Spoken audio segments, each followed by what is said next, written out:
dans le cadre de l'amélioration du climat des affaires.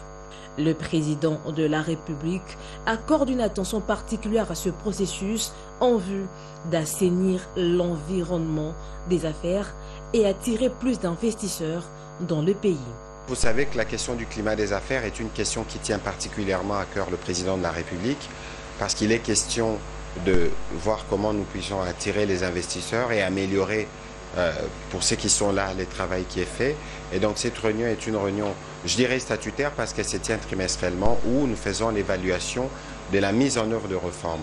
Alors, 17 ministres et réformateurs, suivant le terme utilisé, ont participé à cette réunion où il était question de faire l'évaluation depuis la dernière des progrès qui ont été réalisés, que ce soit dans les secteurs du commerce extérieur, dans les secteurs des affaires foncières et tous les autres. Il y a 2 points qui nécessitent encore une plus grande implication. Le président de la République a eu notamment l'occasion de redonner des instructions à des ministres à travers sa communication pour que chacun, dans le point qui le concerne, puisse s'assurer que le travail s'efface et que dans l'évaluation attendue au mois d'octobre prochain, qu'il y ait des rapports plus détaillés de progrès réalisés.